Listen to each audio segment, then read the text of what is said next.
Welcome to Eat Blog Talk, where food bloggers come to get their fill of the latest tips, tricks, and insight into the world of food blogging.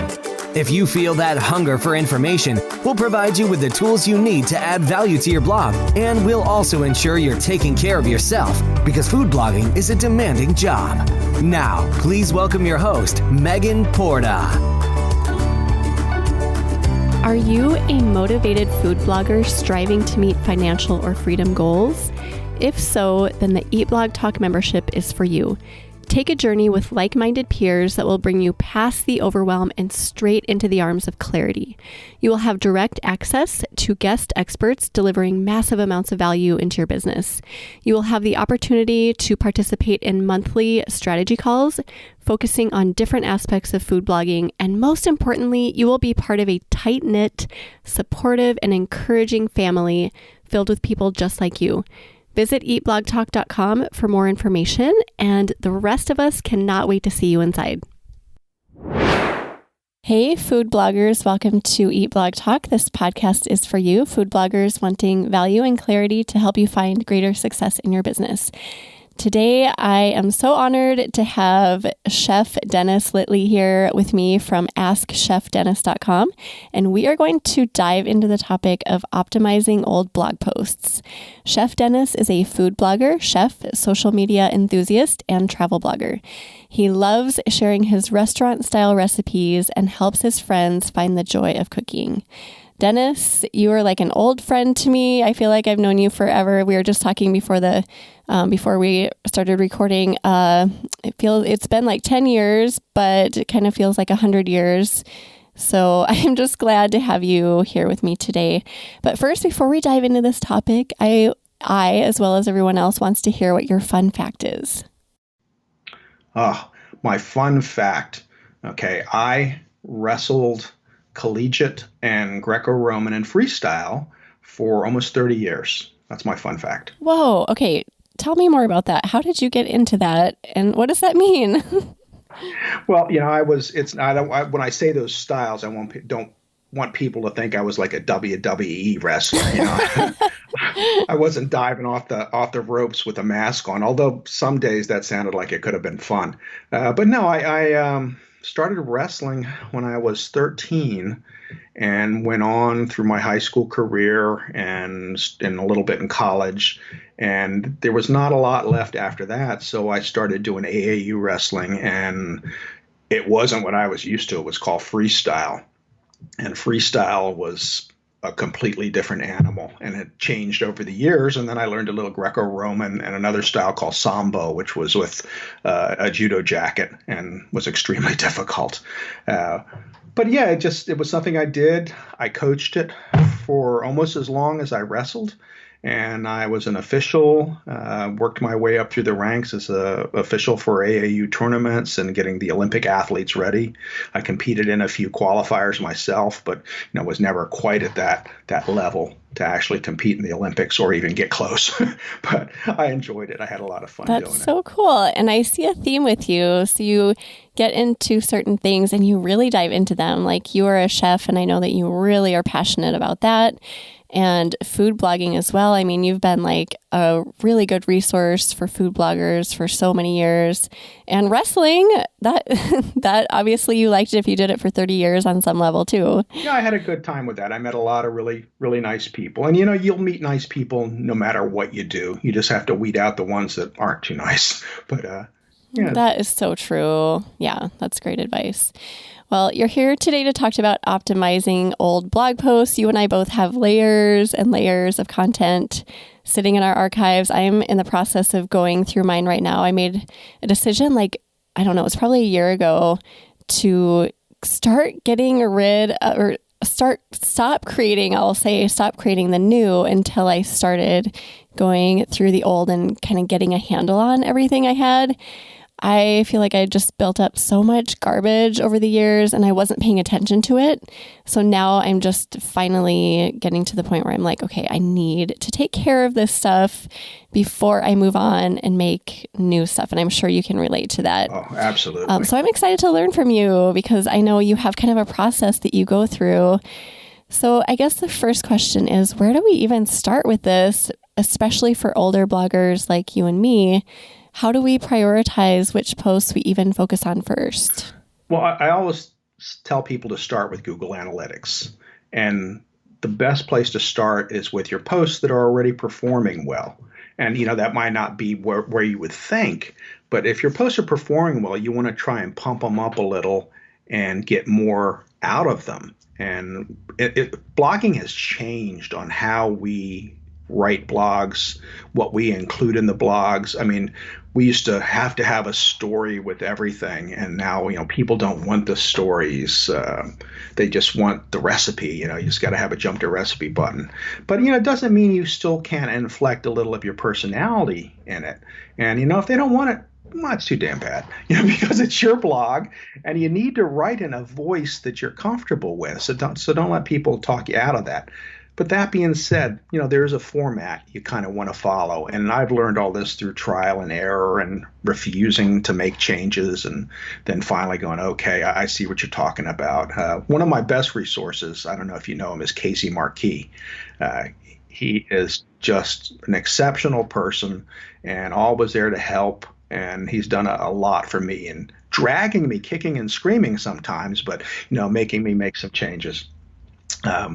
But you go to Google Analytics, and what I did, there's been so many changes over the last few years of what Google wants, what they want to see and what you need to add to it, that it can be mind-boggling.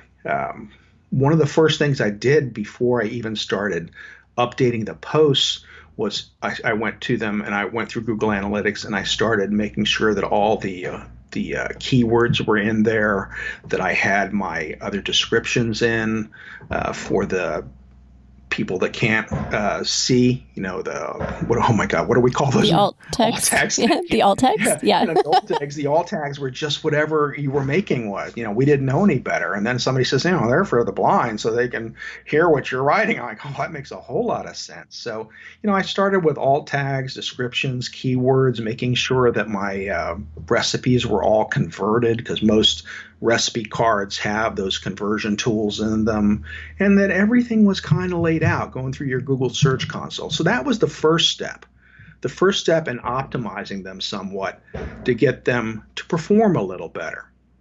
And what I did was I went through 10 a night, and I had a kind of a pattern of what I would update, a call to action. That was something I never had in any of my posts. I would put in the keywords, a call to action, check the recipe card, and I would get all that set up and make sure the alt tags were right, and then I'd move on to another post. And I would do 10 a night, nothing overwhelming, and I would do them with my laptop on my lap while I was watching TV, and just try and take a little bite out of the elephant at a time, and I ended up doing close to 300 posts that way. It took a long time. Oh my gosh, yeah. That is so inspiring. Okay, I need to come up with a process like that, because I'm all about processes and doing what you're saying, but I've never had that big of a goal to do like 10 a night. But so you're saying you took like really bite-sized pieces of it. So for example, focusing on keyword description and alt text for 10 posts a night. And then did you so you did that first? And I did that. And while I was in there, does everybody have a call to action? It's amazing how many people will actually leave you a comment if you ask them to. So, it was like, if you enjoyed this post, please let me know. I love hearing from you. And then you also put in your social media tags. So with Gutenberg, you can make a reusable block that you can just pull up call to action all the time and just pop it in. And that's another good thing to do, while you're going through your top posts, convert them over to blocks. And believe me, I was very hesitant, and I started learning it and I went, oh, this isn't difficult. Oh, yeah. Yeah. And it actually makes your life easier, right? Using the Gutenberg blocks. Oh my God. Yeah.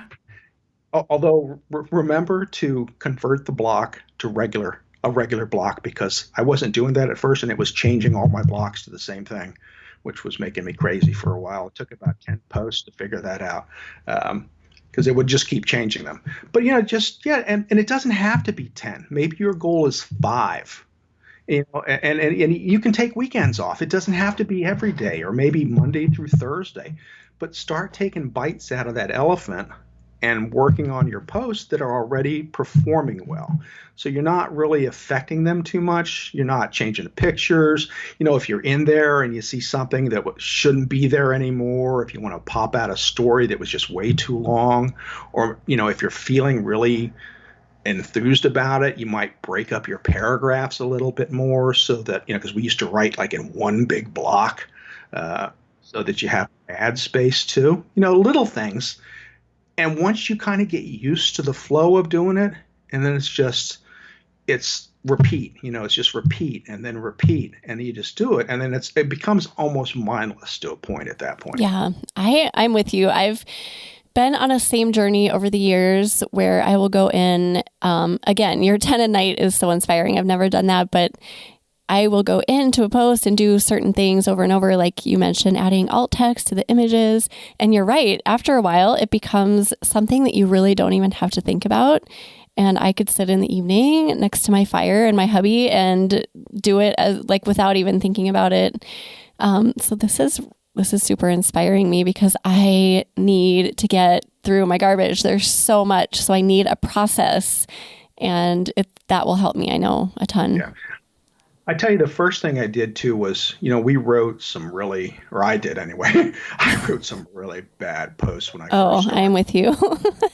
And then I also wrote some that I would hope never saw the light of day, and some sponsored posts, some things that really didn't make sense anymore.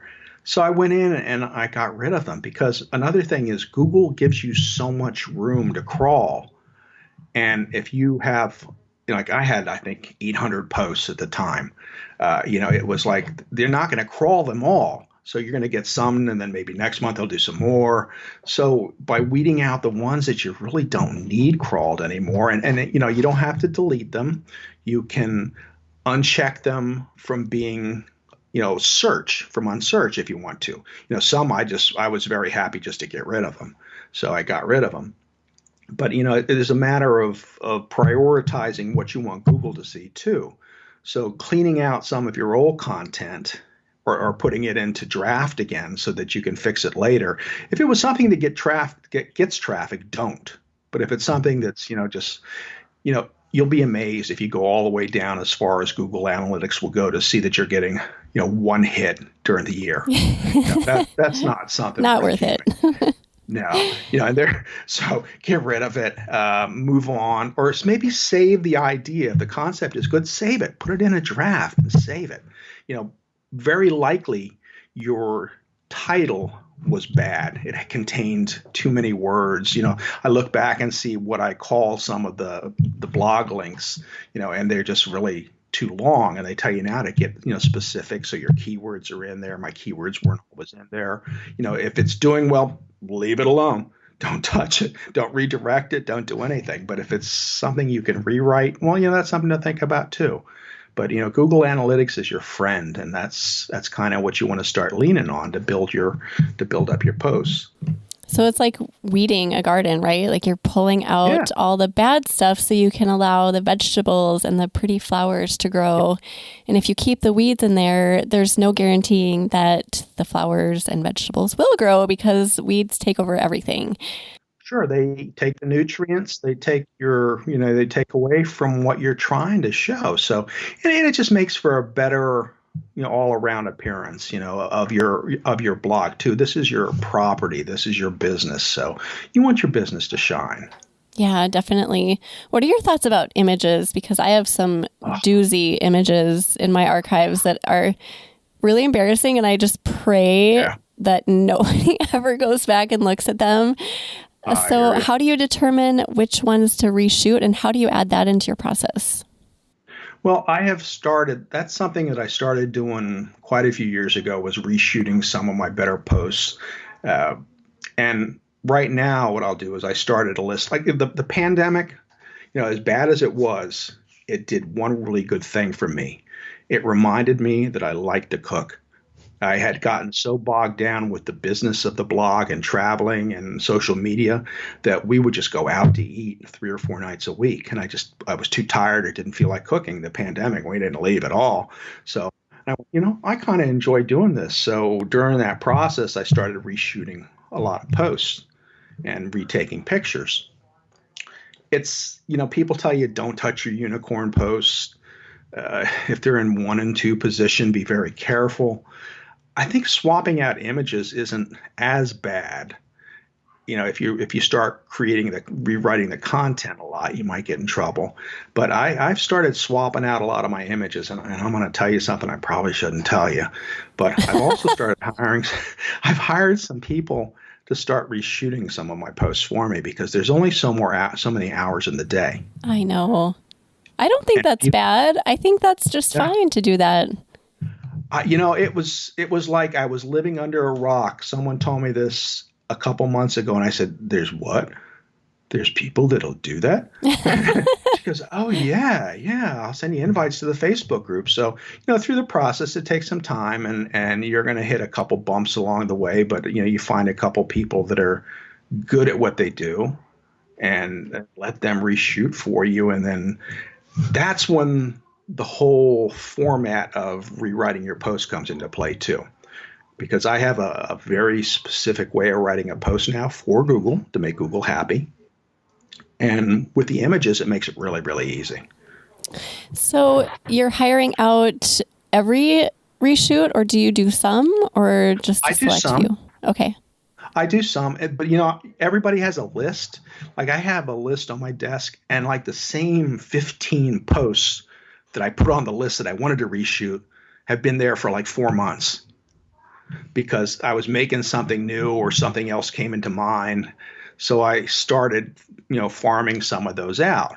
I've only done 4 so far. So it's just starting. It's a beginning process for me. And what I asked for, a lot of them will want to send you completed images. But what I asked for was just raw files. Because although someone else is shooting it, I want the image finished with my eye. I love it. That's perfect. Yeah. So, it's going to be not really. And then you tell them, like I had to tell the one person, I said, leave me some space, leave me some empty space on the side of the entree or on the side of the plate. I need an open space on either side because that's how I shoot. So, once you tell them that, they go, oh, okay. I don't shoot a lot of verticals, which I should, but I don't. So I tell them to give me some verticals and some horizontals. I want my product, the ingredient shot is always horizontal. Just do that for me. You give them specific instructions, and most of them are really eager to make you happy. To me, it's like a lot of work to do this for what they're charging, but they're happy with it. They get a good dinner out of it. That's the one thing they say is, "Oh my God, your recipe was so good. We really enjoyed it." Oh, that's good. So I'm in essence paying for their dinner. Because you pay for the ingredients plus whatever they charge you, and I guess it's like going out for them. If you want to think of it that way. I like that you leave room for you to edit for you to edit their photography, because that is a really easy way to put your spin on it when you don't actually have to photograph it. That's brilliant. I don't know that I would have ever thought of that. Again, it gives you. That was the first thing I said. It says, I don't want you. Besides, that's causing them extra work. So I actually gave them a bonus because they were charging that no matter they finished them or not. But I said, no, just send them to me, send me more, because some of them will say, wow, how many do you want? I told them like 20 to 30, and they'll go, oh, that's a lot of pictures. I said, well, I'm not going to use them all. I says, I might use 8 to 10 at the most. They go, oh, okay. Because I think there's a problem with them thinking you're going to use all their images for that price.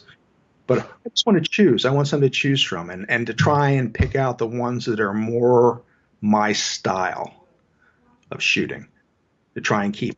I had one of the guys actually ordered the background that I use, so that was great. I'm happy to pay that extra for that if you're going to shoot with the background I want. So again, making it look a little bit more like your style. And again, these aren't recipes that I've never made. I make them. I know how they go. so I can answer questions when people ask me or say this went wrong. It's just, and it's good to see that a complete total stranger can make it and it'll come out the way it's supposed to too. So. That's a good point too. Giving the recipe to someone and saying, here you go. And if they don't have issues, if it went seamlessly and they enjoyed it in the end, that is saying a lot about the recipe. So that's a great point as well. Yeah. So you mentioned having like a process, or not a process, but kind of a template that you use. Now, I'm sure you've done enough if you do 10 a night where you've got it down. Can you talk us through that? Because I find it so fascinating to learn what order and what elements each person adds to their post. So I'm really curious to hear. Well, the template that I use now is when I write a post. I have kind of updated pretty much. So I write a post and I've told people to do this and they go, oh my God, it's so much easier that way. It's all right. I write the recipe, I cook the recipe, I have all the steps out, so I know how it's supposed to go. So now I decide on what images I'm going to use. So I always start with a little introduction, a couple sentences to get that keyword up there at the top and to tell a little bit about it. Then I lead with a picture. So after the picture, I write a little bit more about whatever the picture is. And this is something I started, I think, with travel blogging because I didn't know what to write sometimes. So I always pop a picture and then I write about the picture. I pop a picture and then I write about the picture. I pop a picture, I write about the picture. And in no time, the post is done. For me, the hardest part is the recipe, is writing the recipe and the instructions. That's what takes the most time. You write the recipe, you test the recipe, you rewrite the recipe, and then the instructions and making the instructions clear. So once I started doing that, and once I started taking process shots, which I hated doing and I still hate doing, but Google loves them. The people that read the post seem to love them. So, again, I'm trying to get them to like my recipes. And again, we think of things like, that's really so easy. Why would I write that down? But to someone that doesn't cook all the time, it's not easy. It's not common. It's not just, wow, you did that you cut that onion that way, or you added salt there. Why would you do that? Well, it's just the way it does. It's becomes automatic for us. So you have to remember that when you're leaving instructions. So, sometimes I'll find I have too many images of process shots. So then I'll go into Canva and I'll make a four picture collage and talk about them. But I try to get 8 to 10 shots in every food post now. Oh, wow. So you do, okay, so 8 to 10 total or 8 to 10 process? No, 8 to 10 total. Okay. I like your idea of collages. I don't do that enough, but that's a really good idea. If you have a really complicated recipe and you want to show more than like 3 steps, sure. Collages are so easy to make in Canva. Yeah. And then you have that template done. So all you do, and even putting number 1, 2, 3, and 4 in the block. So then you just throw a picture in, you slide a picture in and it's done. Talking about Gutenberg reusable blocks, I have one that's called mise en place. And every one of my ingredient lists has this little blurb that I say about, in chef speak, a mise en place is everything in its place. It's best to get all your ingredients together ahead of time. And I do this when I cook here. I lay them all out because I don't want to know that I don't have any basil, or I don't want to know that I don't have a lemon in the house when I need a lemon to finish a recipe. So by getting all your ingredients out and taking a picture of it, you're letting the reader see that it's, maybe you've only got 6 ingredients or 8 ingredients. All right, that doesn't look that difficult. I can do that. I know what those ingredients are. One of them isn't truffles from the left side of a tree in a park in the south of France. I don't know where I'm going to get those. Some people use ingredients that you got no idea in hell where you're going to find them. Oh, I know. So yeah, keep it simple. Use basic stuff. Some of the Asian ingredients are the hardest, but if you direct them to an Asian grocery store, which there are plenty of, they're easy to find. But the collages make it easy if you have an overabundance of photos. Like some things are steps, just there's a lot of steps. And if you started adding every image in, it would just get too tedious. So the collage lets them see it, and under the collage, it'll have the 4 steps or more, sometimes more, that are involved in that collage. And then you move on to the next picture. So, the picture is worth 1,000 words. So if you use it to your benefit and you pop the next picture in and then you start writing about it because you're inspired, or if it's a step-by-step, you take the instruction that you've already written out and pop that underneath the picture. So it's making writing the post even easier. And then sometimes I'll see, well, that instruction isn't as clear as I'd like it to be. So that lets me see it again and rewrite it, and then I'll just go and put that back in the recipe card. I'll swap them out. So that's the process. And again, once you get rolling, it's just boom, boom, boom, boom. You start with a hero shot, you end with a hero shot. You have your ingredients and all your process shots in between. Sometimes you can sneak 2 heroes in at the end, and then your call to action, and that's in every post. And if it's a seasonal or a holiday recipe, like this is St. Patrick's Day, I've been cooking Irish food for the last 2 weeks because I did not have any in my repertoire, So I've been making stuff like crazy, and it'll be food made, or these Irish dishes. Well, maybe they're not always just for St. Patrick's Day, but then it'll be all the Irish dishes that I have right now, or that are appropriate. And then if it was like cottage pie, other ground beef recipes. So I've got 2 sections of my links that they can go to. So, it all depends on what feels right to you and where you want people to go and where you want to send them. That's all right in there. And then the last thing is the call to action, which is if you made it, let me know and rate it, rate the recipe. And it's when I started doing that, I started getting more ratings than I could have imagined. And more really? comments. I love hearing that because I just started doing that too, like really recently. But yeah, it's good to remind people. I think our readers and our audience want to support us in that way, but they don't know that they need to be doing that. But when they're asked, they're like, absolutely, this takes 60 seconds of my time or less. I am more than happy to click that star and leave you a comment. Yeah, and that has driven more of my posts up into the first page. So they're getting honest reviews and people that are making it. So, Google is seeing more as a trusted source now. Yeah, for sure. That makes sense. It's a good path to start to go down.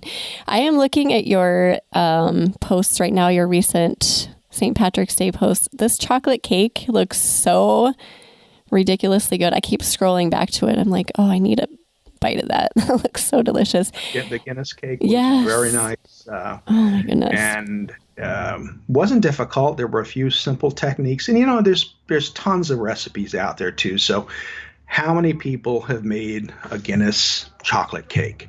Anything you're going to write, they're so common sometimes unless you come up. I'm always amazed when I make something and there isn't one post about it. I'm like, oh, okay. Either it's never going to make it or it's going to be a star. Yeah, right. You just never know, right? Chocolate cake, you never know. But, that's where it becomes your job to let people know. And that's what social media is for.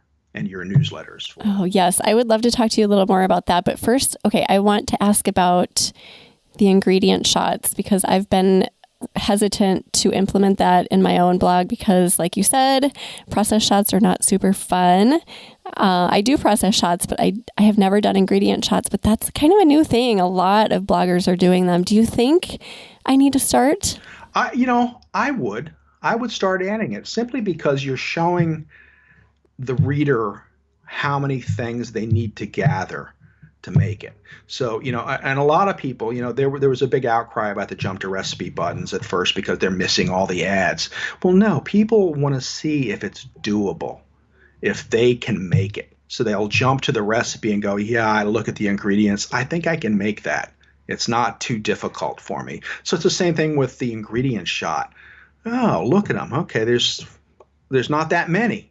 I count. Sometimes I'll have like 15 ingredients because of all the different herbs or spices or different things. And I go, oh God, this is overwhelming. I know it would be overwhelming for me, so I don't want to overwhelm other people. But, if you show that process shot, and again, as a blogger, it's a business. You want another picture in there that's going to leave you room for ad space. So every picture not only tells a story, every picture makes you money. Love it. Quote of the day there, Dennis. Yeah, that is so true. Okay, fine. I'll start doing them. And, once you get used to making the ingredient shots, it again is second nature. I have a half a sheet pan. I bought all these little bowls, different kind of bowls and stuff. And I just get all the ingredients out. I measure them, and that way the recipe goes a lot faster because you've measured everything out. You've got it at your fingertips. You don't forget anything because it's right in front of you. And you just go put it on wherever you're taking your pictures, take a quick couple shots. Once you start doing it, you kind of get a pattern of how you want it to be, and it goes really quick. And then you come back and you start making it. And then as you're making it, you go out and you take a different process, like with the stew or something. All right, seared the beef. Here's a picture of the seared beef. I come back. I get my steps in that way. Oh, too, there you go. I love it. Out to the porch, back inside. Out to the porch, back That's inside. a good way to look at it. Yeah, and I love what you said earlier. If you have all of your ingredients out and ready, you're not scrambling. So it's really helping you to just, have everything together before you start. So that's a good way. That speaks to me. That will make me probably do that. And then your cottage pie, I just have to say this, that photo I saw on Instagram the other day, and I was like, oh my gosh, that pea and the carrot and the beef and the potatoes, and oh my goodness, I must be really hungry. Your stuff looks, I am just drooling over this stuff, Dennis. Amazing. And it wasn't one of the prettiest things I made. It does. Well, no, that's exactly my point. Like shepherd's pie is pretty ugly. Yeah. But this photo makes it look absolutely beautiful. That came out. I get lucky. Again, you're taking enough shots, and everybody kind of gets their rhythm. And I always try to take overhead at like a 45-degree angle and then flat. Right direct into it. And those are my three kind of techniques for shooting. I don't do a lot of vertical, which I really need to start doing more of, again, because it takes up real estate, kind of a thing. But as an old style film photographer back in the Stone Age when man used camera and film, it was always horizontal. We never shot in vertical. I don't know why, but that's what Kodak brainwashed us into doing. It's ingrained now, right? Yeah, old habits really die hard. Really do. Oh, I hear you on that. So true. So you touched on a little bit about the importance of social media and newsletters. Can you talk a little bit more about that? Sure. Well, social media is the one way to get your message out. And, a lot of people complain about it. I complain about it. But it's not real. You're just putting it in groups and people are sharing it. It's manufactured. Well, you know what? It's advertising. How many billboards do you still pass on the highway when you drive? Social media is a billboard. Social media, you never know who's going to see it, when they're going to see it, what they're going to remember. And especially if you're working for a client, you want as many eyes on that product as you possibly can to see how many, and you never really know how many of them come back through it, but they may. And the more exposure you give to one of your posts, the better chance you have of it getting comments, getting people going to it. And I've had posts that I think are so unlikely that are never going to get anything turn almost viral. And because I have a process, again, for social media. It goes into Twitter, it goes into Facebook, it goes into Instagram, it goes into Pinterest. And then I start sharing them in groups, and I let other people help me, get the word out. And I have a VA that helps me with the shares. So, it doesn't take all my time. The old adage of you have to spend money to make money is very true. So if you're putting food on the table with what you're making from your blog, it's difficult to do. But if you can scrape some of it out and start putting it back into your blog, and sometimes in the form of advertising or hiring a VA, it'll free you up to do more things that'll help you make more money. Where do you recommend spending advertising dollars? Which platforms? Well, the only one that you really get a bang for your buck is Facebook. And people hate it, the pay to play. But you know what? That's what they do. That's the only way you're going to get seen.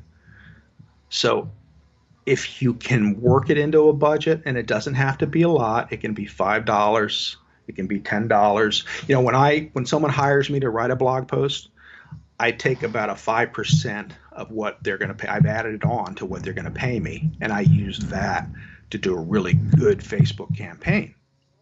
And they are usually blown away, because if I'm putting, $300 or $400 on a campaign, then it gets buku likes, and it gets a lot of visibility. And they're like, we are not worthy kind of attitude towards me. It's like, and they'll come back, and they'll come back again, and they'll pay me another outrageous amount of money to write a post because I got them 100,000 impressions, or 150,000 impressions. I got one company 1 million impressions, and they were talking about me at a conference.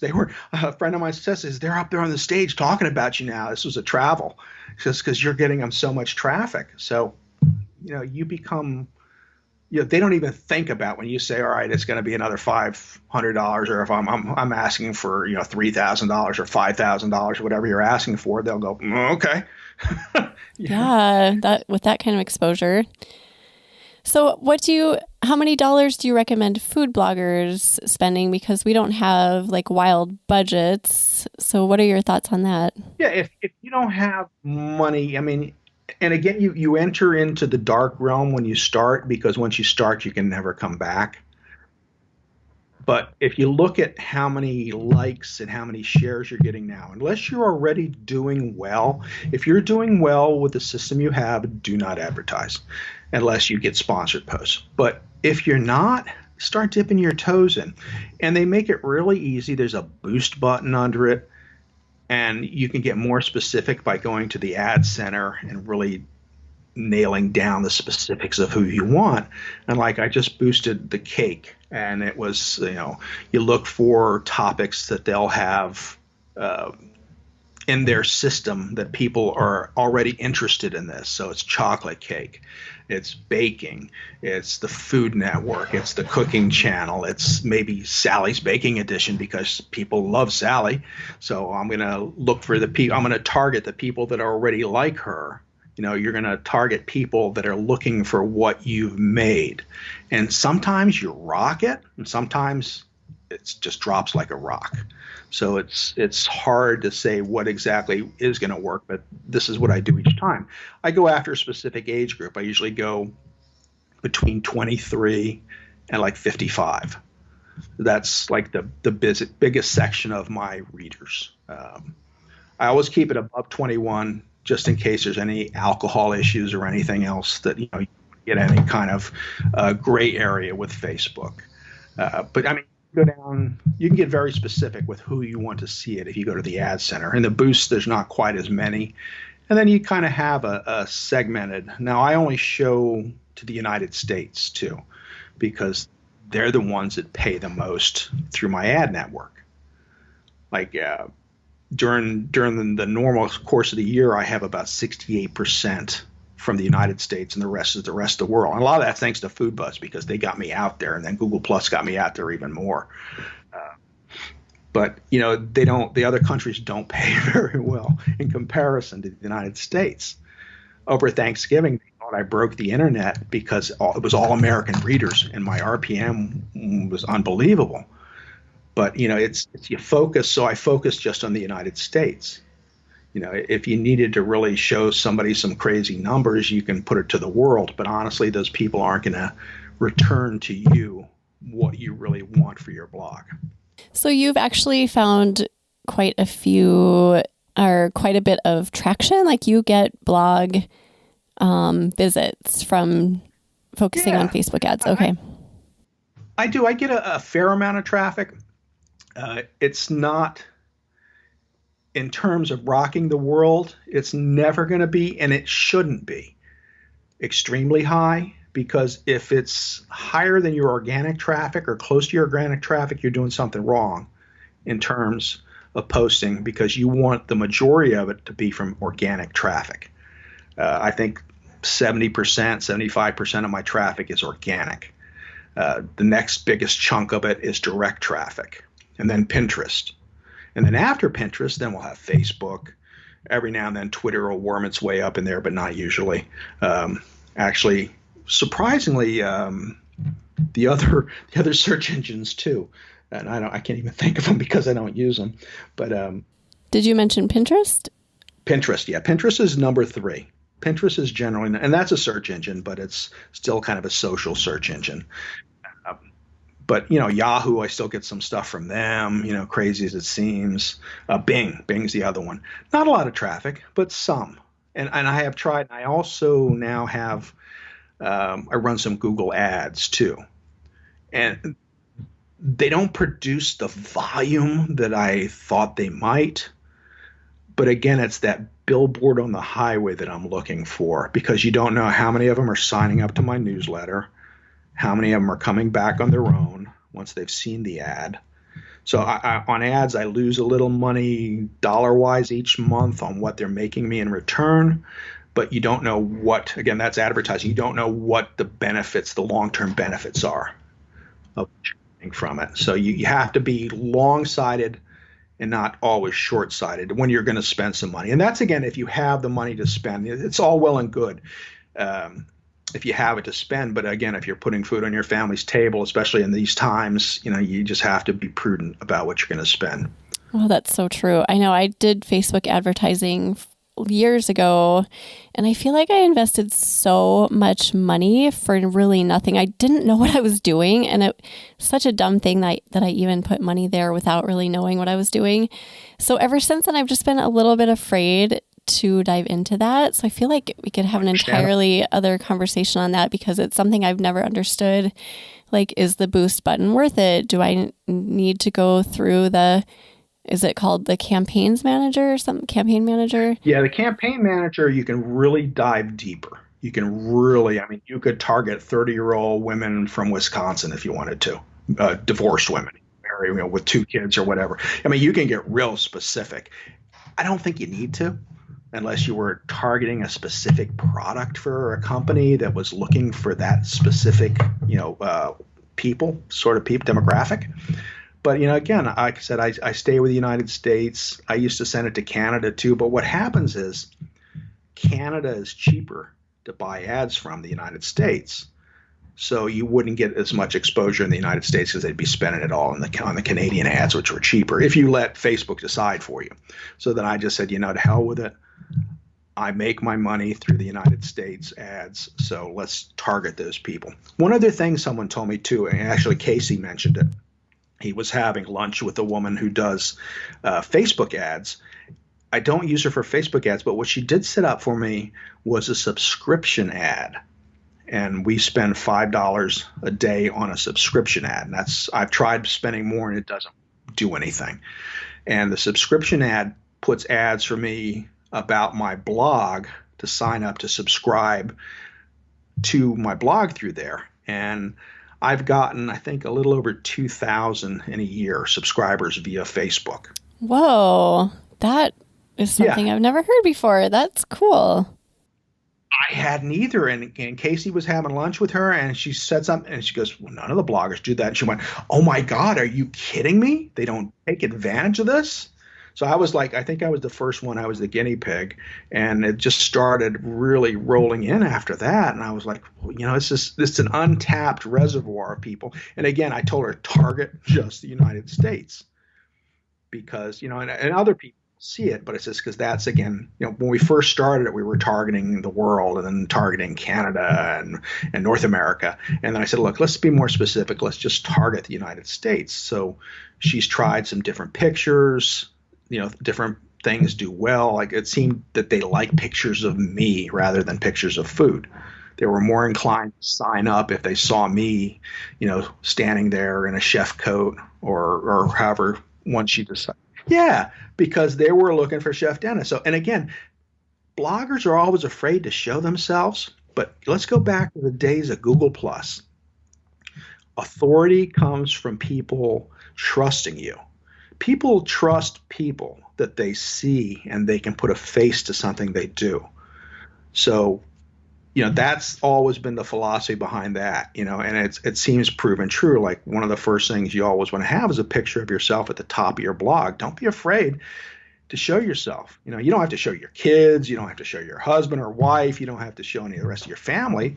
But, let them see the person that's asking them to trust them and to try their recipes and to subscribe to them. Let you be that person, be your brand and draw people to you because of your likability and your trust factor. Dennis, wow, that was so well said. Another shining quote that I will highlight. That was amazing. So it is important. Social media is very important in this whole scheme. When we're updating our old posts and optimizing them, it's not just about doing the things within WordPress and then hitting publish. It's also about what we do after and putting them out into the world. Yes. Yeah, that's super important. And newsletters are important too, right? I mean, you've got to tell people that you're updating your old stuff and announce it there. Yeah, and again, there's things that I like to do and things that I don't like to do. And I never had a successful newsletter. I mean, I would send it out maybe 2 weeks in a row, and then 6 months later, I'd go, oh, I haven't sent a newsletter in a while. And you're missing a really big opportunity that people are letting you into their inbox. So when I don't like to do something, I find someone who likes to do that and I hire them. So, I mean, it costs me. I have a young woman that is incredible at her job. She just graduated from marketing at Temple last year. She loves doing it. She can even write copy. She writes in my voice, and it's like $100 a month to take care of my news. We just switched me over to a whole other. We went from Active Campaign to ConvertKit, and I tried ConvertKit on my own and I couldn't get it. It was. I don't know why. It just was hurting my head. So Active Campaign I could kind of get, but I still didn't like doing it. So she writes my newsletters, like me. And she'll say, I've been traveling a lot lately and I brought this dish back for me from Paris. How do you like this one? Or like, oh my God. Oh, that's so nice when you can find someone who writes in your voice, isn't it? And again, I've almost been tempted to let her write copy sometimes because she does that too. But I think I've gotten her very busy with other email people, so I don't know if she has time anymore. But, finding someone that can help you do a task that you don't like, and, $100 a month isn't a lot of money to help you get more subscribers and to help you. And the big thing is the funnel. Like, I didn't know how to do that. I didn't know how to start a welcome funnel. So now, my subscribers get she makes the ebooks for me too. They get an ebook and then they go into a funnel where they get welcome emails and they get used to you coming into their inbox. And that's the big thing with the newsletters. You got to get these people used to seeing your email and clicking on it and going, oh, it's okay to click on. Oh, there it is again. There it is again. Click on it. So they know your name. They get used to seeing you. It becomes a pattern for them. So they're going to open it a lot more. So my open rates, keep going up as my subscribers go up. And talking about newsletters too, a good pop-up or a good subscriber, a good thing for your blog is finding the right pop-up or the right widget or the right to have. So I was using, I forget what I was using for a long time, and it was dribs and drabs. And then I went to Convert Pro, and Convert Pro, which is part of ConvertKit, and I wasn't using ConvertKit at the time, but one of my people that takes care of the blog told me, says, you should take a look at Convert Pro. I went, okay, I did. I said, can you install it for me? They went, yes, we can, over at NerdPress. They were just wonderful too. And they installed it and set it up. And then all of a sudden, I started getting 15 and 20 subscribers a day. I was like, it's insane. And it really entices people. And I told other people, and they were getting the same results. So, it's a way, find something, because the subscriber list is the only thing you actually own. It's the only thing that is really yours. If the social media folded and you had no other recourse to get blogs to your stuff to people, your email list. So my email list has grown from 4,500 last year to 10,000 this year. Oh my goodness, that's amazing. Yeah. So in a space of a year, just applying some effort and sending out weekly emails. Oh my God, what a concept. It's like, who knew people would like those? Being consistent, right? You just like sending something out to your people consistently. So like you said, they get used to opening your emails. Right. And for a bigger blogger, that's not a lot of subscribers. I know it's not. I have friends that have like 40, 50,000 subscribers. And then it starts to get really expensive with the emails that you're using, the companies that you're using, because they charge you more per subscriber. You need to weed them out sometimes. But it's something to focus on to start with, to start getting your message out. And again, if you can't do it, if you have a teenage child that wants to make some extra money and is savvy, there's always a place to go. If you have a neighbor that has a teenage child, they can do stuff. There's always opportunities to find people that won't cost you too much to help get you where you need to be. So you can free your time up for things that are going to actually make you more money. I have a teenager in my house. I might hit him up for some help. I actually do ask him occasionally. I'm like, if you're really interested in making money, because he's always like, Mom, I want money for this. Then I say, okay, let me know. I'm serious. I will put you to work, but he's got to be serious first. Like he's just kind of like, but maybe he'll get there.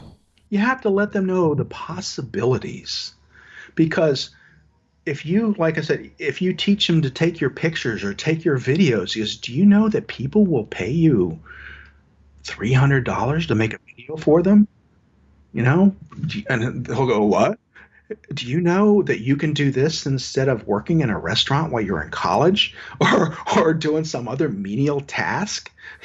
Yeah, it's true. Like paint the picture for them and maybe that will ignite something. My younger son is 10 and he has that like really good work ethic that I know when he's a few years older, he's totally going to do something like that. When I explain just what you did, like $300 to a kid is like $1 million. Oh my God. Yeah. That's they're thinking what they can buy with that. That's a lot of stuff. Like a lot of Lego sets right there. Yeah. I went to Ocean City during last year for a while, and I had a place on the second floor, and I did not want to bring all my luggage up to the second floor and all this stuff. So I put an ad in the local paper for someone to help me, and I said, I'll give you $40 for about 15 minutes worth of work. And the kid came over. His father goes, yeah, he always wants new stuff for his skateboard. He wants that. And he goes, and that's too much money you're giving him. I said, you know what? My back is thanking him. It's worth $40. It's very good. So, kids will work for money if they're motivated, and again, you're teaching, and think of it this way too. You're helping them. You're teaching them to have a work ethic, to know that their time is valuable and that they can actually make something. Yes, absolutely. I love that. We've covered so much, Dennis. This has been really enjoyable and valuable. So we talked about just your process for going through old posts, why we should be optimizing old posts. I am going to come up with a process of your kind of revolving around your doing 10 things a night. I don't think it'll be 10, but I do want to get back into the groove of consistently updating like that. So thank you for that inspiration. And also just to talk about Facebook ads and the value of social media when you're optimizing and updating, and also your newsletter. So I feel like we covered so much great stuff today. Is there one main takeaway you would like to deliver to food bloggers along the lines of optimizing old blog posts? Well, optimizing old blog posts, don't be afraid to touch them. Don't think that you can't improve on it. If you can, you do. Sometimes I'll just go into a post to check something and I will rewrite the first paragraph to make it more Google friendly. So, just start thinking about your blog as your business and what you can do to improve it. No matter what you do, everything you do has to be to improve it. So that's the takeaway. Whether it's social media, whether it's the newsletter, or whether it's it's taking new pictures. Your blog is your business. Treat it like a business. If it's a hobby and you never care about making money, there may come a time when you lose your job and you'll go, I wish I had that. Or when the pandemic hit and everything got cut back, I wish I had that income. So treat it as a business and be smart about it. That would be my takeaway. Those are incredible words. Thank you, Dennis, so much for being here all the way from 10 years ago when I first met you on Food Buzz. That's not even like on anyone's radar. People are like, huh? Food what? No. But yeah. I think it turned into glam. Oh, I never followed it after we all got dropped like overnight. Literally. We were like, what just happened? Yeah. That was crazy. Yeah, it was a sad day. I remember we were all like, what's going on? What are we going to do? But we made it. We survived. We did. That would be my key phrase, too, that I use all the time, that my freshman football coach taught me was endeavor to persevere. Oh, see? This all is tying together. Yeah, endeavor to persevere. I had to look it up at the time. Oh, yeah. You're like, wait, what does that mean? What? There's gold there, though, in those few words. I love that. Thank you so much, Dennis. This has been a pleasure having you here. It's been great to talk to you. We are going to put together a show notes page for you, Dennis. So if anyone wants to peek at those, you can find them at eatblogtalk.com/askchefdennis. Tell everyone where they can find you online, Dennis. Absolutely. You can find me at askchefdennis.com, and I'm pretty much Ask Chef Dennis on every social media you can find. And stop by and say hello, drop me a note, askchefdennis@gmail.com. And if you have any questions and I can help you, I will be more than happy to share my knowledge with you because, a rising tide raises all the boats. Oh my gosh, that's so funny. I think I told you before we recorded that I was writing an episode about this. So a few things that you've talked about, like that is the phrase that I'm basing the entire episode on. So it's really funny that you said that. And I have to say, Chef Dennis is one of the most giving, generous people as far as like sharing information.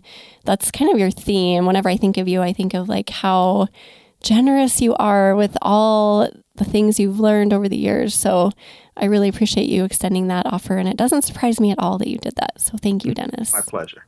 My pleasure. Well, thanks for having me. Yes, thanks again. And thank you for listening today, food bloggers. I will see you next time. We're glad you could join us on this episode of Eat Blog Talk.